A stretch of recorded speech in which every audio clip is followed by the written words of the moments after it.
जय श्री राधे कृष्ण। आप सभी का हमारे YouTube चैनल पे बहुत बहुत स्वागत है।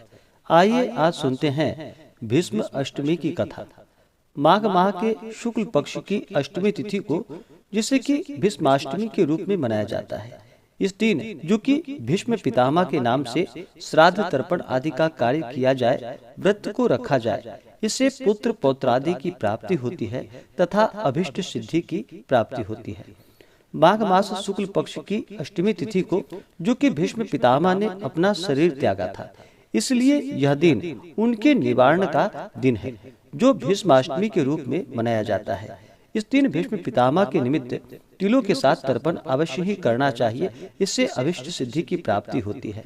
भीष्म अष्टमी के दिन, जो कि इस दिन गंगा नदी आदि में स्नान करना चाहिए, तीर्थों में स्नान करना चाहिए। माघ का महीना है, तो माघ के महीने में जो कि गंगा स्नान का, प्रयाग आदि में स्नान का बड़ा ही विशेष महत्व माना गया है। भगवान विष्णु का पूजन करना, भगवान श्री कृष्ण का पूजन करना और तिलों का दान करना या तर्पण करना, इन सब कार्यों को करने से अभिष्ट सिद्धि की प्राप्ति होती है तथा सभी प्रकार के पापों का नाश होता है। माघ मास शुक्ल पक्ष अष्टमी तिथि के दिन भीष्म पितामह के नाम से, जो कि जौ, तिल, गंध, पुष्प, गंगाजल और दर्भ आदि से भीष्म जी का श्राद्ध अथवा तर्पण आदि का कार्य करते हैं, उन्हें अभिष्ट सिद्धि की प्राप्ति होती है। आप सभी भक्तों को भीष्म अष्टमी की ढेर सारी शुभकामनाएं। आप सभी के जीवन में भगवान श्री कृष्ण, भगवान लक्ष्मी नारायण की कृपा से आप सभी को सभी प्रकार के सुख और समृद्धि की प्राप्ति हो। तो आइए सुनते हैं भीष्म अष्टमी से जुड़ी हुई पौराणिक कथा। तो बोलिए प्रेम से भगवान श्री कृष्ण की जय। भीष्म पितामह का असली नाम, जो कि देवव्रत था, वह शांतनु की पटरानी, जो कि गंगा की कोख से उत्पन्न हुए थे। एक बार राजा शांतनु शिकार खेलते खेलते गंगा के पार चले गए। लौटते समय नाव पर उनकी भेंट, जो कि हरिदास केवट के पुत्री मत्स्य गंधा से होती है। वे उसके रूप और लावण्य पर मुग्ध हो जाते हैं। राजा शांतनु हरिदास से उसका अपने लिए हाथ मांगते हैं, परंतु वह राजा के प्रस्ताव को ठुकरा देता है। महाराज, आपका ज्येष्ठ पुत्र, जो कि देवव्रत है, जो राज्य का उत्तराधिकारी है, यदि आप मेरी कन्या के पुत्र को राज्य का उत्तराधिकारी बनाने की घोषणा करें तो मैं तैयार हूँ।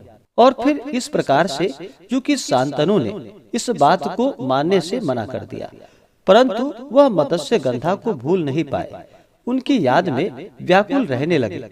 एक दिन देवव्रत ने उनसे व्याकुलता का कारण पूछा।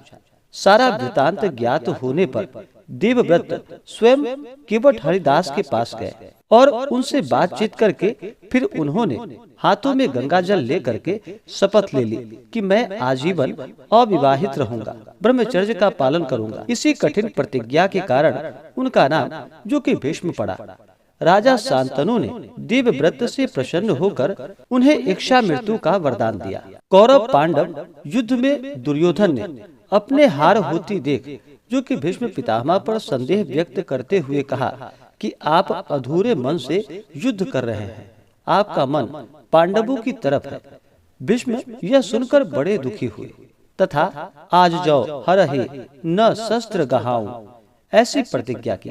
तत्पश्चात जो कि घमासान युद्ध हुआ और फिर भगवान श्री कृष्ण को, जो कि भीष्म प्रतिज्ञा की रक्षा के लिए सुदर्शन चक्र को हाथ में उठाना पड़ा। भगवान श्री कृष्ण की प्रतिज्ञा थी कि मैं युद्ध में शस्त्र नहीं उठाऊंगा। श्री कृष्ण की प्रतिज्ञा भंग होते ही भीष्म पितामह युद्ध बंद करके सरसैया पर लेट गए। इस प्रकार महाभारत के युद्ध की समाप्ति पर जब सूर्य दक्षिणायन से उत्तरायण हुए, तब भीष्म पितामह ने अपना शरीर त्याग दिया। वह दिन, जो कि माघ मास शुक्ल पक्ष की अष्टमी तिथि थी, इसलिए माघ शुक्ल पक्ष अष्टमी तिथि को उनकी पावन स्मृति के उत्सव के रूप में इस दिन मनाया जाता है।